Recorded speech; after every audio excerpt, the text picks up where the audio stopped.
Hello student, my self Ashish Sharma. Nursing वाला YouTube channel पर आपका एक बार फिर से स्वागत है। आज का जो टॉपिक रहेगा हमारा वो रहेगा classification of mental retardation. Mental retardation का क्लासिफिकेशन पढ़ेंगे, उसके साथ साथ हम पढ़ेंगे management of mental retardation, mental retardation का मैनेजमेंट। लास्ट क्लास के अंदर हमने डील किया था कि मेंटल रिटार्डेशन क्या होता है, उसके कॉजेज क्या क्या है। तो मेंटल रिटार्डेशन क्या होता है? मेंटल रिटार्डेशन वो कंडीशन है जिसके अंदर हमारी जो हमारी इंटेलेक्चुअल फंक्शनिंग है वो क्या हो जाती है, सब एवरेज हो जाती है। साथ साथ और क्या होता है, जो हमारा अडेप्टिव बिहेवियर है उसके अंदर किसी ना किसी प्रकार का हमें डिफेक्ट देखने को मिलता है, उसे हम बोल करके चलते हैं बच्चों मेंटल रिटार्डेशन। ठीक है साहब। नेक्स्ट हमने उसी के अंदर डील किया था कि कॉजेज क्या क्या है। तो उसके अंदर हमने कुछ कॉजेज पढ़े थे, जैसे हमारा जेनेटिक फैक्टर रह गया, प्रीनेटल फैक्टर रह गया, इंट्रानेटल फैक्टर रह गया, पोस्टनेटल फैक्टर रह गया और सोशियो इकोनॉमिकल फैक्टर रह गया। ये सारी चीजें जो हैं ये कॉजेज हैं हमारे मेंटल रिटार्डेशन होने की।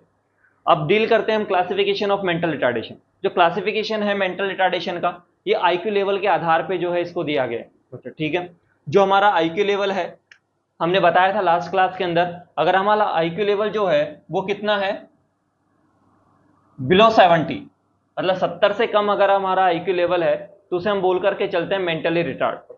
ठीक है बच्चों, तो सब ठीक है, बिलो 70 रह गए। तो हमारा नॉर्मल आईक्यू लेवल कितना है वो भी हमने लास्ट क्लास के अंदर पढ़ा था। नॉर्मल आईक्यू लेवल जो होता है वो हमारा होता है 90 से 110। ठीक है बच्चों, ठीक है साहब, ये वो हमने कर लिया कि साहब नॉर्मल आईक्यू लेवल भी हमारा 990 से 110 होता है, 70 से कम है तो उसे मेंटल रिटार्ड। अब साहब निकालेंगे कैसे हमारा आईक्यू लेवल? ठीक है, तो उसके लिए हमने लास्ट क्लास के अंदर एक फॉर्मूला बताया था कि साहब mental as upon chronological age into 100। Mental as जो कि हमारे साइकोलॉजिकल टेस्ट के द्वारा निकाली जाती है। ठीक है, क्रोनोलॉजिकल एज इसे हम बोल करके चलते हैं साहब फिजिकल एज, फिजिकल एज भी इसे हम बोल करके चलते हैं। तो ये कैसे पता लगेगी? ये साहब हमें पता लगेगी बाय बर्थ। जो हमारा डेट ऑफ बर्थ है उसे हम पता लगाएंगे कि हमारी जो फिजिकल एज है वो कितनी है और इसको मल्टीप्लाई किया जाएगा 100 के साथ। ठीक है साहब, तो अब क्लासिफिकेशन देखते हैं साहब। क्लासिफिकेशन के अंदर हमने 4 क्लासिफिकेशन इसके दिए गए हैं। क्लासिफिकेशन ऑफ मेंटल रिटार्ड के 4 क्लासिफिकेशन दिए गए हैं। पहला क्लासिफिकेशन है mild mental retardation, moderate, severe and profound mental retardation. तो एक एक को हम डील करते हैं साहब। ठीक है, तो पहला है जो माइल्ड मेंटल रिटार्डेशन, वो है हमारा आईक्यू लेवल जो होगी उसके अंदर होगी 50 से 70 की। ठीक है साहब, अब इसके अंदर क्या क्या देखने को मिलेगा हमें? ये जो माइल्ड मेंटल रिटार्डेशन है इन्हें हम बोल करके सब चलते हैं साहब एजुकेबल मेंटली रिटार्ड, मतलब कि इनके पढ़ाया लिखाया जा सकता है। ठीक है बच्चों, 85% of children fall in this category. 85% बच्चे जो होते हैं जो मेंटल रिटार्ड केस हैं, जैसे कि 100 मेंटल रिटार्ड केस है, 100 मेंटल रिटार्ड केस है, उसमें से 85 जो मेंटल रिटार्ड पर्सन है वो किसके अंदर रखे जाएंगे? माइल्ड मेंटल रिटार्ड के अंदर रखे जाएंगे। ये जो पर्सन होते हैं ये 5th to 6th ग्रेड तक इनको एजुकेशन दी जा सकती है, मतलब 5वीं क्लास से 6th क्लास तक इनको क्या किया जा सकता है? पढ़ाया जा सकता है। Capable to learn basic skills, जो बेसिक स्किल्स होती है हमारी, जैसे कम्युनिकेशन स्किल्स हो गई हमारी, वोकेशनल स्किल्स हो गई, ऑक्यूपेशनल स्किल्स हो गई हमारी, एजुकेशन हो गई, सेफ्टी हो गई, सिक्योरिटी हो गई, हेल्थ हो गई, इनके बारे में इनको बताया जा सकता है। कैपेबल होते हैं, आसानी से उन चीजों को सीख जाते हैं। अंडरस्टैंड कम्युनिकेशन, जो भी कम्युनिकेशन हम कर रहे हैं, ठीक है ना, प्रॉपर लैंग्वेज के अंदर जो पर्सन को समझ में आनी चाहिए उस लैंग्वेज के अंदर अगर कम्युनिकेशन कर रहे हैं तो कम्युनिकेशन की भी आसान से कर सकते हैं। लर्न एडजस्ट क्विकली, किस तरीके से एडजस्ट होना है सोसाइटी के अंदर उसको अच्छे से सीख लेते हैं ये। कैन होल्ड जॉब और सेमी स्किल्ड वर्क, कोई जॉब है जिसको भी ये होल्ड कर सकते हैं, मतलब कोई जॉब ये कर सकते हैं इजी वे में। साथ साथ क्या कर सकते हैं, कोई सेमी स्किल्ड वर्क है, ठीक है, उनको भी ये आसानी से कर सकते हैं। यूजुअली मैरी, शादी कर सकते हैं। Have children and need some help during stress, बच्चे भी इनके हो सकते हैं, लेकिन अगर कोई स्ट्रेस कंडीशन आ जाती है उस कंडीशन के अंदर इन्हें दूसरे व्यक्तियों से थोड़ी बहुत हेल्प लेनी होती है। सब ठीक है, ये तो होता है हमारा माइल्ड मेंटल रिटार्डेशन। सेकंड बात करते हैं मॉडरेट मेंटल रिटार्डेशन की। इनका जो आईक्यू लेवल होगा वो 35 to 49 इनका आईक्यू लेवल होगा। Trainable mentally retard, TMR, trainable mentally retard, trend किया जा सकता है इन्हें। ठीक है, 10% children fall in this category, 10% बच्चे होते हैं जो इस कैटेगरी के अंदर आते हैं। Second grade level of education, second class तक इनको एजुकेशन दी जा सकती है। एग्जिबिट लिमिटेड बेसिक स्किल्स, थोड़ी बहुत लिमिटेड बेसिक स्किल्स ये शो करते हैं। कैन लर्न कम्युनिकेशन स्किल्स, इन्हीं कम्युनिकेशन स्किल्स को लर्न किया जा सकता है, सिखाया जा सकता है। हैव स्पीच प्रॉब्लम, बोलने में इन्हें थोड़ी सी दिक्कत आती है। They work best in supervision, अगर इन्हें सुपरविजन किया जाए, सुपरवाइज किया जाए इन्हें, तो ये अपना बेस्ट देने की कोशिश करते हैं। ठीक है सर। सीवियर मेंटल रिटार्डेशन, इनका आईक्यू लेवल जो होगा कितने से होगा, 20 to 34। ये क्या होंगे, डिपेंडेबल मेंटली रिटार्ड, ये किसी ना किसी पर्सन के ऊपर डिपेंडेंट रहेंगे। इन्हें डे ट्रेनिंग मेंटली रिटार्ड भी बोल करके चलते हैं। ठीक है बच्चों, डे ट्रेनिंग एलिजिबल भी इनको बोल करके चलते हैं, डे ट्रेनिंग रिटार्ड भी इनको बोल करके चल सकते हैं। 3 to 4% of children fall in this category, 3 से 4% जो बच्चे होते हैं, 3 से 4% जो केस होते हैं वो इस दिस कैटेगरी के अंदर रखे जाते हैं, सीवियर मेंटल रिटार्ड कैटेगरी के अंदर रखे जाते हैं। They have marked motor defect, इनमें किसी ना किसी प्रकार का मोटार डिफेक्ट हमें देखने को मिलता है। डे ट्रेनिंग एलिजिबल, मतलब डे ट्रेनिंग, इनको अगर दिन में ट्रेनिंग दी जाए तो वो पूरे दिन तक का दिनचर्या जो है वो कर सकते हैं, जितना भी उन्हें काम बताया जाएगा दिन भर का वो कर सकते हैं। लेकिन इन्हें सेकंड डे वापस से वो सारी चीजें वापस से सिखानी पड़ेंगी, तब जाके वो वापस से उन वर्क को कर पाएंगे। इंपेयर्ड जजमेंट स्किल, इनकी जो जजमेंट कैपेसिटी है वो क्या होती है, इंपेयर्ड रहती है। पुअर सेल्फ प्रोटेक्शन स्किल्स, खुद का प्रोटेक्शन ये प्रॉपर तरीके से नहीं कर पाएंगे। Need strict supervision, strict supervision की आवश्यकता होगी, मतलब पर डे इनके पास में कोई ना कोई व्यक्ति सारे दिन तक बना रहना चाहिए, मतलब साथ में इनके एक ना एक व्यक्ति हमेशा रहना चाहिए, तब जाके ही अपने वर्क जो है वो कर पाएंगे।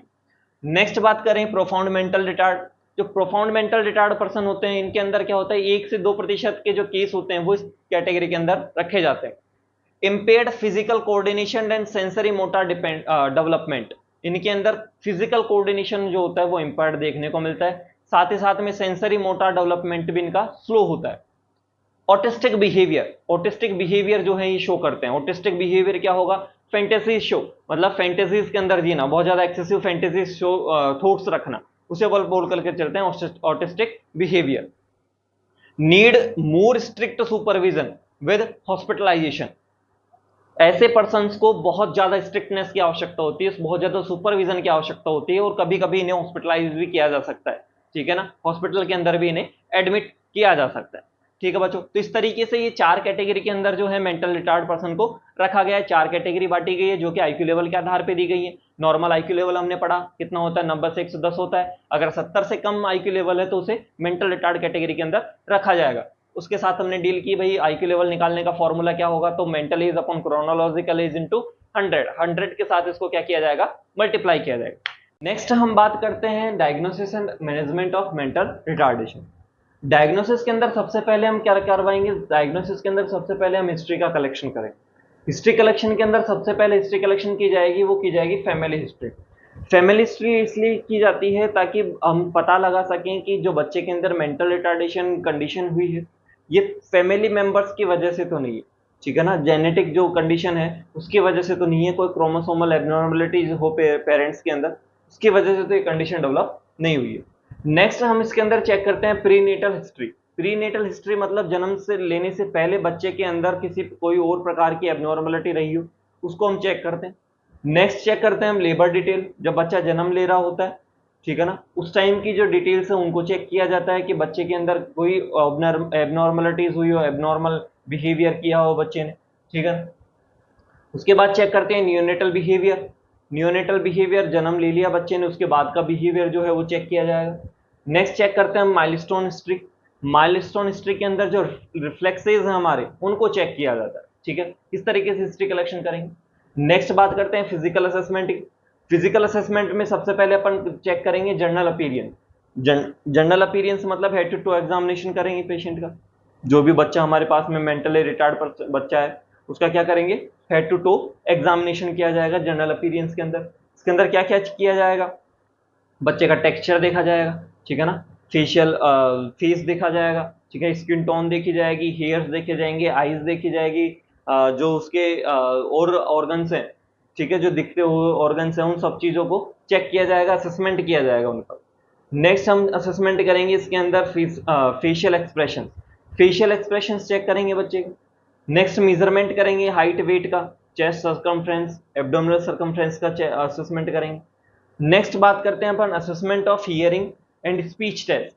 Assessment of hearing speech test करेंगे जिसे हम टोन टेस्ट भी बोल करके चलते हैं। इसके अंदर क्या किया जाएगा, बच्चा जो हमारे सामने मेंटल रिटार्ड या कोई पेशेंट जो हमारे सामने मेंटल रिटार्ड है, उससे थोड़ा सा लाउड बात की जाएगी और उससे वो सारी चीजें वापस से पूछी जाएगी, ठीक है ना। तो हियरिंग एंड स्पीच टेस्ट दोनों उस जगह पे किया जाएगा जिसे टोन टेस्ट भी बोलकर चलते हैं।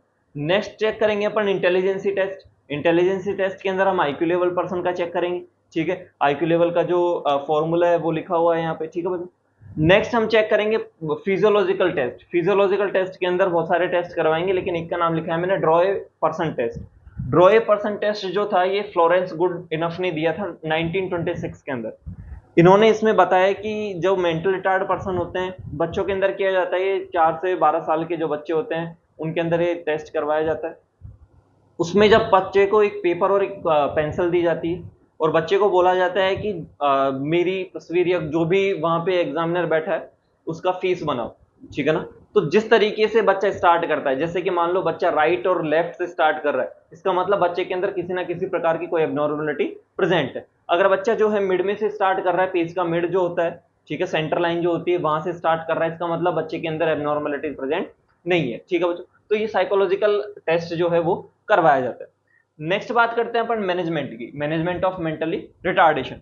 तो मैनेजमेंट के लिए अपन क्या करते हैं, सबसे पहले educate support and special need in schooling.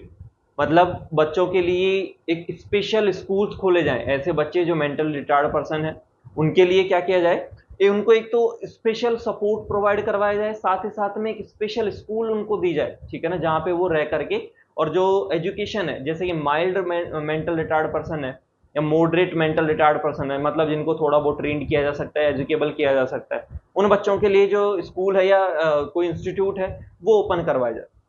Next person को बिहेवियर थेरेपी प्रोवाइड करवाई जाती है, ठीक है ना। उसके अलावा ग्रुप थेरेपी जो है पर्सन को प्रोवाइड करवाई जाती है। और क्या करवाया जाएगा, सोशल स्किल ट्रेनिंग्स प्रोवाइड करवाई जाती है, सोसाइटी के अंदर किस प्रकार से रहना है, ठीक है, किस प्रकार से सारी चीज़ों को फेस करना है, एडजस्टमेंट किस प्रकार से करना है सोसाइटी के अंदर, ये सारी चीज़ें हम जो है बच्चे को करवाते हैं सोशल स्किल ट्रेनिंग के अंदर। Next vocational skill training.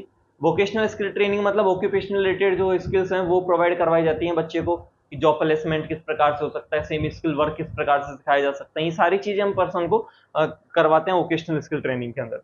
Next parents training programme. बच्चों के जो जो मेंटल रिटार्ड पर्सन है उनके जो पेरेंट्स होते हैं उनको ट्रेनिंग प्रोग्राम चालू करवाए जाते हैं, ट्रेनिंग प्रोग्राम प्रोवाइड करवाए जाते हैं, ठीक है। पेरेंट्स काउंसलिंग, जिन बच्चों के पेरेंट्स जो बच्चों को एक्सेप्ट नहीं कर पा रहे, ठीक है ना, उनकी काउंसलिंग की जाती है, ठीक है। नेक्स्ट स्पेशल इंस्टीट्यूट, ऐसे बच्चों के लिए स्पेशल इंस्टीट्यूट खोले जाते हैं। मैनेजमेंट ऑफ स्पीच डिफेक्ट, इस बोलने में अगर कोई दिक्कत है तो बच्चे को क्या किया जाता है, स्पीच जो टेस्ट है या फिर स्पीच जो थेरेपी है वो प्रोवाइड करवाई जाती है। मैनेजमेंट ऑफ सेक्सुअल प्रॉब्लम, जो सेक्सुअल प्रॉब्लम्स आती हैं ड्यूरेशन में, मेंटल रिटार्डेशन के ड्यूरेशन में, तो उन सब बच्चों को क्या करवाया जाता है, ये सेक्सुअल प्रॉब्लम्स का असेसमेंट या मैनेजमेंट करवाया जाता है, ठीक है बच्चों। आज के लिए इतना ही, थैंक यू।